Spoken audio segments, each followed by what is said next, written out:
Bismillahirrahmanirrahim. Assalamualaikum warahmatullahi wabarakatuh. Selamat datang di materi pembelajaran pendidikan agama Islam kelas 7 pada bab pertama di semester 1. Nah teman-teman, kali ini kita akan belajar tentang beriman kepada Allah melalui Asmaul Husna.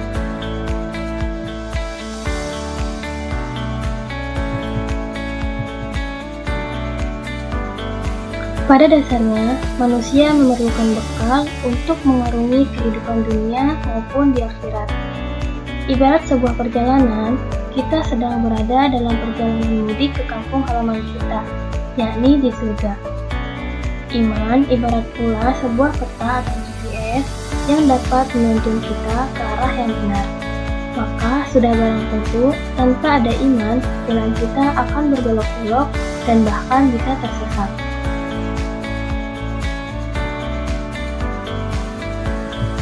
Lalu, apakah itu iman? Secara harfiah, iman berarti percaya. Sedangkan menurut istilah, iman berarti percaya dan meyakini dengan sepenuh hati, mengucapkan dengan lisan, dan membuktikan dengan perbuatan. Tanda-tanda keimanan dalam diri seorang dapat dilihat dari amal perbuatan yang dikerjakan. Karena kepribadian diri seseorang merupakan pancaran dari iman yang ada di dalam diri seseorang.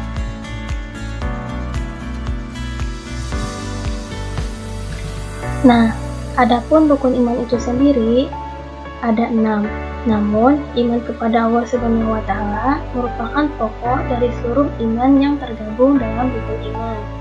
Dengan demikian, keimanan kepada Allah Subhanahu wa Ta'ala harus tertanam dengan benar kepada diri seseorang.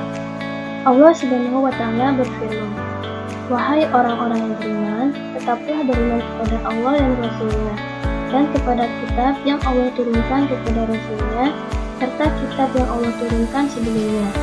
Barang siapa yang kafir kepada Allah, malaikat-malaikatnya, kitab-kitabnya, rasul-rasulnya, dan hal kemudian, maka sesungguhnya orang itu telah sesat sejauh-jauhnya." Quran Surat An-Nisa ayat 1-6.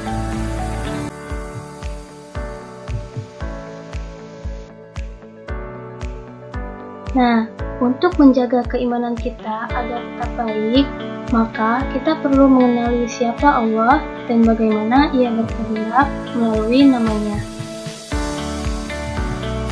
Telah kita ketahui bersama bahwa nama-nama Allah itu dikenal dengan istilah Asmaul Husna. Asma artinya nama-nama, sedangkan Husna artinya yang indah atau yang baik. Allah Subhanahu wa Ta'ala berfirman, "Dan Allah memiliki Asmaul Husna, nama-nama yang terbaik.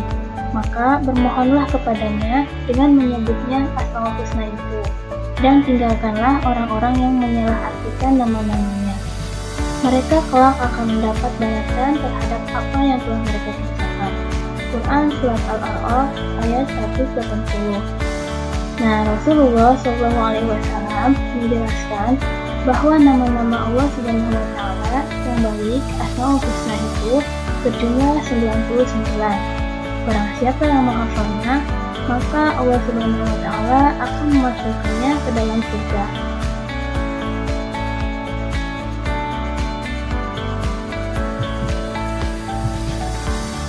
Nah, adapun untuk materi kali ini, kita akan membahas nama-nama Allah.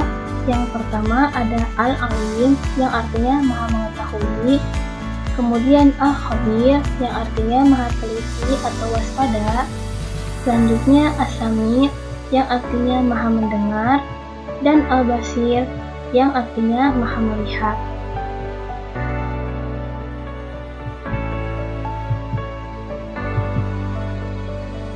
Yang pertama Al-Alim, Maha Mengetahui. Allah Subhanahu wa Ta'ala Maha mengetahui yang tampak atau yang gaib. Pengetahuan Allah Subhanahu wa Ta'ala tidak terbatas oleh ruang dan waktu. Allah Subhanahu wa Ta'ala berfirman, yang artinya, "Dan kunci-kunci semua yang gaib ada padanya. Tidak ada yang mengetahui selain Dia. Dia mengetahui apa yang ada di darat dan di laut. Tidak ada selai daun pun yang gugur yang tidak diketahuinya. Tidak ada sebutir biji pun dalam kegelapan bumi, dan tidak pula sesuatu yang basah atau yang kering, yang tidak tertulis dalam kitab yang nyata, Lauhul Mahfuz. Quran Surat Al-An'am ayat 29. Nah, perilaku yang dapat diwujudkan dalam meyakini sifat Allah Al-Alim adalah kita harus terus-menerus mencari ilmu-ilmunya Allah SWT dengan cara belajar dan merenungi ciptaannya. Tapi ingat, penting juga untuk diperhatikan bahwa kita tidak boleh merasa paling pandai. Orang berilmu itu harus tetap rendah hati, seperti pohon padi, semakin berisi semakin merunduk. Selanjutnya, Al-Khabir. Al-Khabir artinya maha waspada, mengetahui perkara yang tersembunyi. Allah Subhanahu wa Ta'ala menciptakan miliaran makhluk dengan berbagai ragamnya. Semuanya diketahui oleh Allah Subhanahu wa Ta'ala dengan detail, penuh kecermatan dan kewaspadaan, baik secara lahir maupun batin.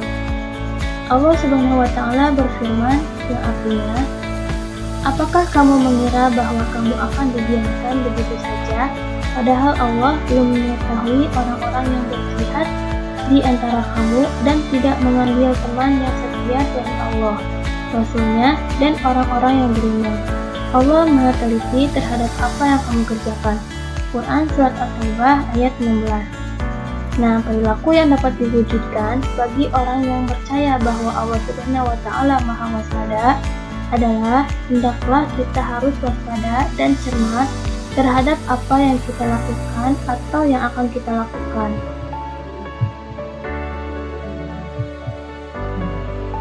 Selanjutnya, As-Sami.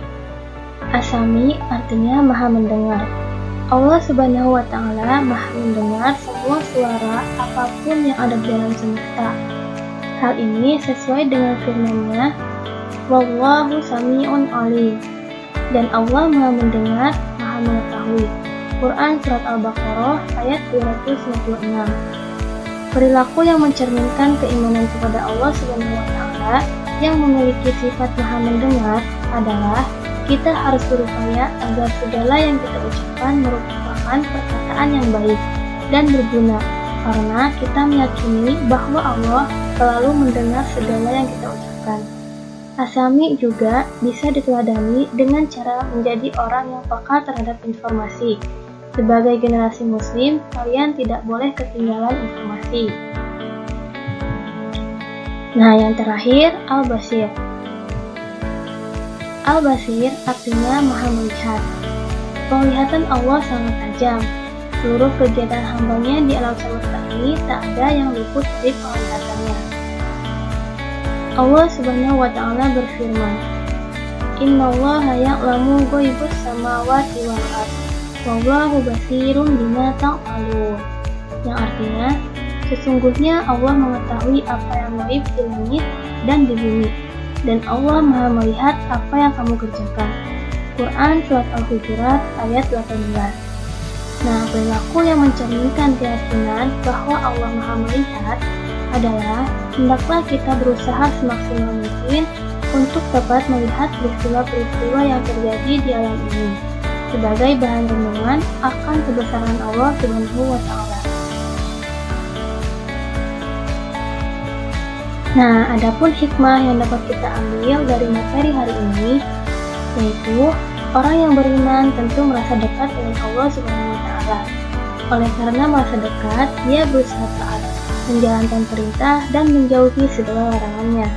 Orang yang beriman akan mendapatkan berbagai keuntungan, antara lain selalu mendapat pertolongan dari Allah Subhanahu wa Ta'ala, hati menjadi tenang dan tidak gelisah, serta sepanjang masa hidupnya tidak akan pernah merasa merugi. Sebaliknya, tanpa dibekali iman sepanjang usianya diliputi kerugian.